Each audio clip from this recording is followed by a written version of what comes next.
साथियों नमस्कार, मैं राघवेंद्र मिश्र आप सभी लोगों को अवगत कराना चाहता हूं। जैसा कि आप सभी लोग जान रहे हैं कि हम लोगों का मुकदमा कोर्ट संख्या 2 में राजन राय की बेंच में लगा हुआ था, लेकिन किसी कारणवश माननीय राजन राय जी के अनुपस्थित होने पर इसको कोर्ट संख्या 3 में ट्रांसफ़र किया गया था माननीय मनीष कुमार और विवेक चौधरी जी के बेंच में। जैसे ही और 348 नंबर पर यह मुकदमा लगा था, जैसे ही केस टेकअप हुआ, माननीय कोर्ट ने यह कहा कि चूँकि यह रेगुलर बेंच इसके लिए नहीं है, इसलिए हम इसको रेगुलर बेंच में ट्रांसफ़र करते हैं और अगले हफ्ते का डेट उन्होंने दिया हुआ है। संभवतः बुधवार को डेट लगेगी। माननीय राजन राय जी के बेंच में ही हम लोगों का मुकदमा सुना जाएगा और संभवतः हमको जहाँ तक उम्मीद है कि वहीं से निस्तारण संभव हो पाएगा। साथियों, मैं आपको विश्वास दिलाना चाहता हूँ, जहाँ तक संभव होगा न्यायिक प्रक्रिया थोड़ी लंबी ज़रूर होती है, लेकिन अंततः यह मीठा फल देती है और हम लोग निश्चित रूप से जिन जिन मुद्दों को लेकर के कोर्ट में उपस्थित हो रहे हैं अवश्य जीत हासिल करेंगे। आप लोगों का प्यार प्रेम सुने हम लोगों को बल देता रहेगा और निश्चित रूप से हम जीत हासिल करेंगे और यह कुछ ही दिनों में संभव हो पाएगा। बहुत बहुत धन्यवाद आप लोगों को। आगे की बात हमारे नीतीश भाई बताएंगे आप लोगों को।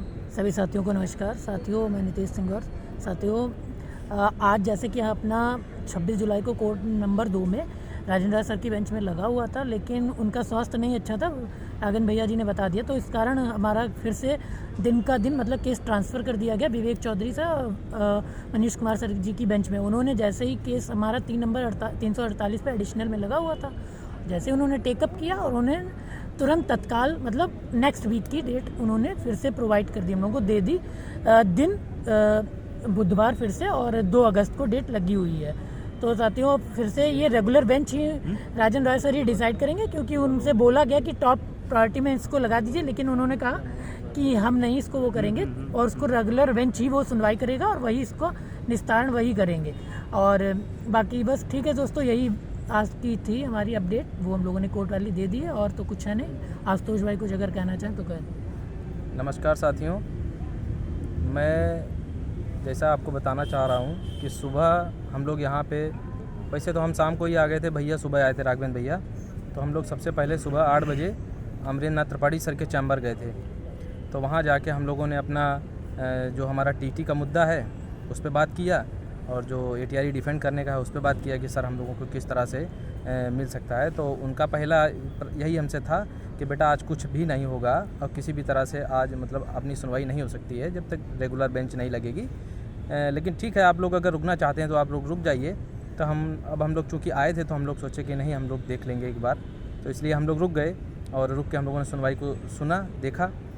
तो जब हमारी उनसे बात हुई तो हम लोग सिर्फ़ और सिर्फ एक मुद्दे पर ही उनसे इस बात के लिए चर्चा किए कि अगर किसी भी कारण से, चाहे उसकी जो भी स्थिति बने, चाहे मुकदमा मेरिट से डिसाइड हो या किसी भी स्तर से डिसाइड हो, सीटें निकल के भी आती हैं या कम निकल के आती हैं या ज़्यादा निकल के आती हैं, पहली बात तो हमारा पूरा प्रयास रहेगा कि हम लोग TT जितवा लें।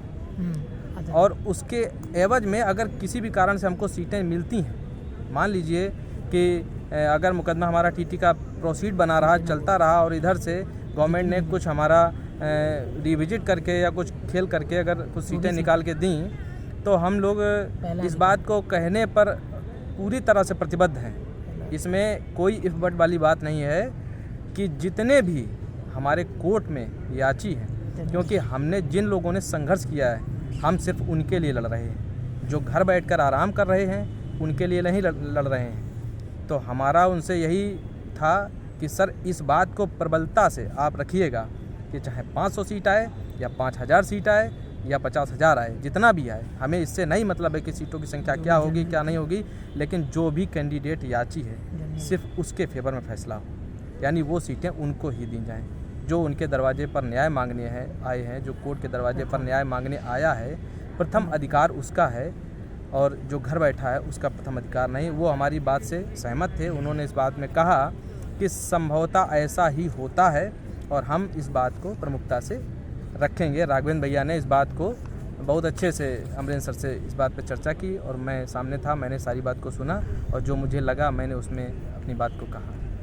साथियों, आज भी हमारा पूरा पैनल मौजूद था, SK कालिया सर से लेके सारे सभी हमारे वकील मौजूद थे।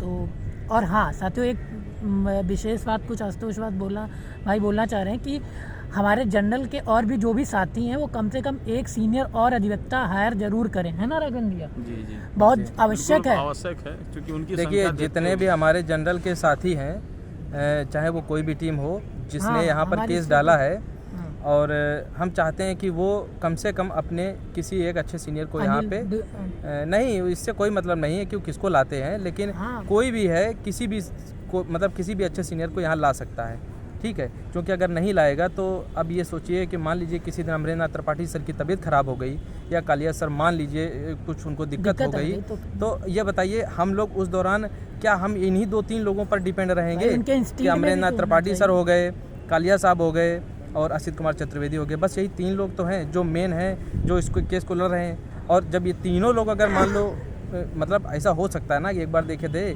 परियार साहब की तबीयत खराब हो गई थी मौके बिल्कुल, पर, बिल्कुल। अगर उस समय अमरेंद्र नाथ त्रिपाठी सर नहीं होते तो बताइए मामला बिगड़ जाता कि नहीं।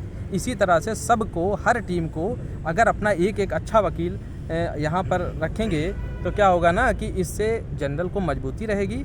और अगर कोई मतलब इनकेस किसी का वकील नहीं आ पाता है तो कम से कम दूसरी हमारी टीम जो होगी उसका कोई ना कोई तो वहाँ पे रहेगा। ये जनरल के हित में है और हमारे आगे आने वाली जो पीढ़ियाँ हैं वो भी इसका लाभ लेंगी। टॉप मोस्ट एक थोड़ा और ध्यान सीनियर अधिवक्ता की बहुत आवश्यकता है और ज़रूर होना चाहिए, क्योंकि उधर विपक्षियों की तरफ से पूरी फौज वकीलों की है, तो कम से कम कुछ तो डिफेंड करने के लिए हमारे पास भी तो ऑप्शंस में होने चाहिए लोग, ताकि आज वो नहीं है तो कम से कम अगला हमारे वकील साहब डिफेंड कर लें या कुछ अपनी और बात आपकी रखें। जानकारी के लिए बता दूं, जैसे कुछ लोग उल्टी सीधी पोस्ट वगैरह करते हैं जिसमें ये कह देते हैं कि अमरेंद्र नाथ त्रिपाठी सर और डीपी शुक्ला सर जो है चयनित लोगों के वकील हैं। हाँ। कतई वकील नहीं है, या चयनितों के ही वकील। अमरेंद्र नाथ त्रिपाठी सर को सिंगल बेंच से लेकर और अभी तक सिर्फ और सिर्फ राघवेंद्र मिश्रा जी के द्वारा, जो आपके सामने बैठे हैं, उनके द्वारा ही किया गया और उन्हीं के द्वारा फुल पेमेंट हुआ, उन्हीं के द्वारा ही उनको अभी तक यहाँ पे हाजिर कराया गया। डीपी शुक्ला सर को भी भैया डीपी शुक्ला सर को हिमांशु